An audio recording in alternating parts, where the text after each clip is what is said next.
नमस्कार दोस्तों, कैसे हैं आप लोग। आपका मेरे YouTube चैनल हेल्थ अवेयरनेस में स्वागत है। दोस्तों, आज हम बात करेंगे गर्भावस्था के दौरान जो पंजीकरण किया जाता है, पंजीकरण को लेकर हम बात करेंगे। पंजीकरण क्यों किया जाता है, एक गर्भवती महिला को पंजीकरण कराने के क्या क्या फायदे हो सकते हैं और समय से पंजीकरण नहीं कराने से उसको क्या क्या नुकसान हो सकता है।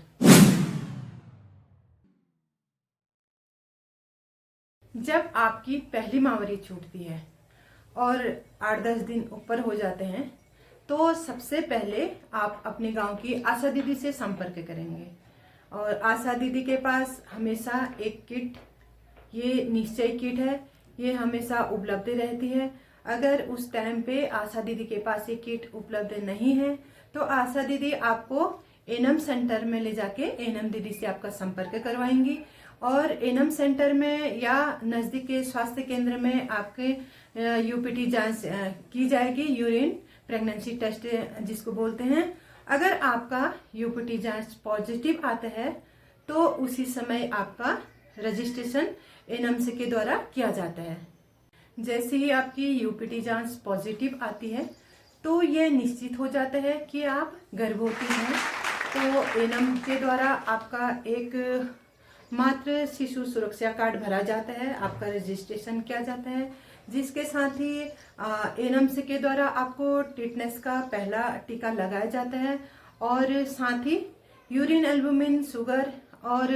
ब्लड प्रेशर और आपकी हीमोग्लोबिन की जांच की जाती है, जिसमें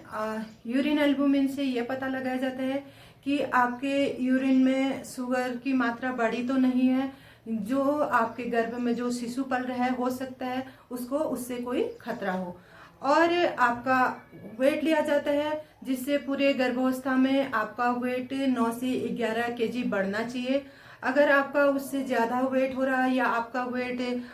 जल्दी जल्दी बढ़ रहा है, हो सकता है आपको कोई खतरा हो या आपका वेट लॉस हो रहा है, उससे भी आपको या आपके होने गर्भ में जो शिशु पल रहा है उसको कोई खतरा हो सकता है। इसलिए आपका वेट लिया जाता है और आपका ब्लड प्रेशर लिया जाता है कि आपका ब्लड प्रेशर हाई तो नहीं है या आपका ब्लड प्रेशर लो तो नहीं है, जिससे आपको या आपके गर्भ में जो शिशु पल रहा है उसको कोई दिक्कतें हो सकती हैं और आपके गर्भ में जो शिशु है और उसमें कोई विकृति तो नहीं होती। इससे आपका वेट भी लिया जाता है और आपके शरीर में खून की कमी का पता लगाने के लिए आपका एक हीमोग्लोबिन जांच की जाती है, जिससे आपके शरीर में खून का पता लगाया जाता है कि आपके शरीर में खून की मात्रा कितनी है, जिसमें खून की मात्रा आपकी पूरे प्रेगनेंसी में 11 से 16 के बीच में होनी चाहिए। अगर उससे कम है तो आपके शरीर में खून की कमी हो जाएगी। और साथ ही आपको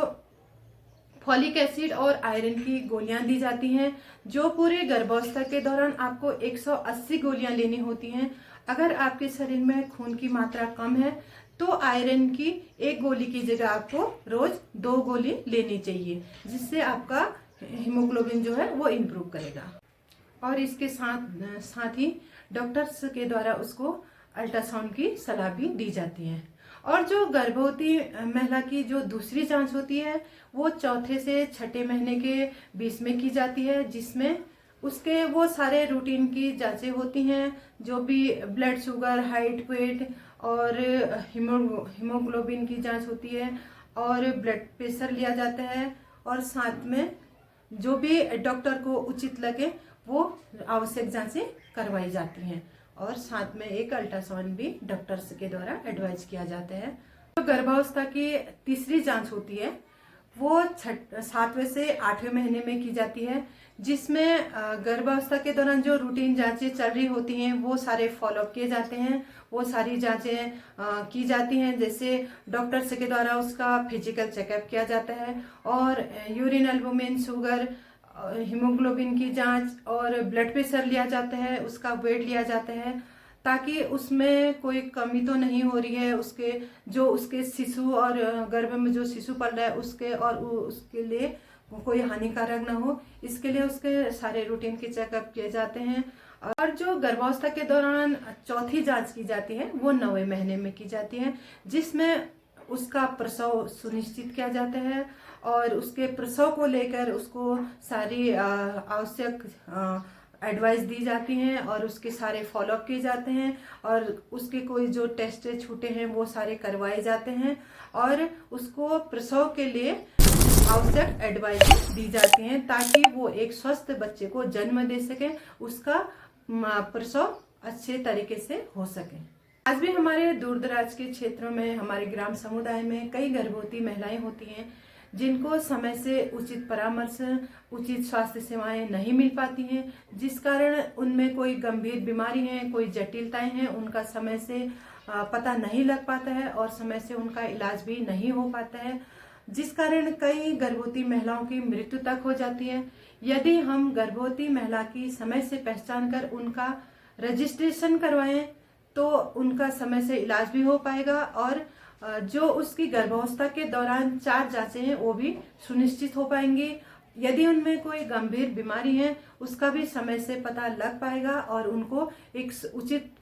स्वास्थ्य सेवाएं और परामर्श डॉक्टर्स के द्वारा दिया जाएगा। ये था आपका रजिस्ट्रेशन क्यों कराना है और आपकी गर्भावस्था के दौरान जो 4 जांचें हैं वो ये गर्भवती महिलाओं के लिए क्यों आवश्यक है। इसके अलावा अगर आपको इन 4 जांचों के अलावा अगर आपको कभी कोई अचानक दिक्कतें हो रही है, जैसे आपकी सांस फूल रही है, आपको चक्कर आ रहा है, आपके हाथ पैरों में सूजन आ रही है या आपको कोई खून पानी जैसा स्राव जा रहा है या आपका अचानक बीपी बढ़ जा रहा है, आपको अचानक कोई पेट दर्द हो रहा है और तो आपको तुरंत ही हॉस्पिटल आना है और कहीं भी कोई भी घर बैठे कोई दवाई नहीं लेनी है, कोई मेडिकल स्टोर से बिना डॉक्टर के परामर्श के कोई दवाई नहीं लेनी है और आपको तुरंत ही जो आपका नज़दीक में स्वास्थ्य केंद्र पड़ता है वहाँ पे जाके आपको डॉक्टर्स की सलाह लेनी है, उसके बाद ही आपको कोई भी दवाई खानी चाहिए। और दोस्तों अंत में एक और महत्वपूर्ण बिंदु पर आपका ध्यान फोकस कराना चाहूँगी। पंजीकरण कराने से गर्भवती महिलाओं को अनेकों शासकीय सेवाओं का लाभ मिल पाएगा। बिना पंजीकरण के आप किसी भी शासकीय सेवाओं और योजनाओं का लाभ नहीं ले सकती हैं। ये थी मेरे द्वारा एक छोटी सी जानकारी रजिस्ट्रेशन को लेकर। अगर आपको मेरे द्वारा दी गई जानकारी पसंद आई हो तो प्लीज़ मेरे चैनल को सब्सक्राइब करेंगे, लाइक करेंगे और कमेंट करेंगे। फिर मिलते हैं एक नई वीडियो के साथ, नई जानकारी के साथ। मज़ा आया।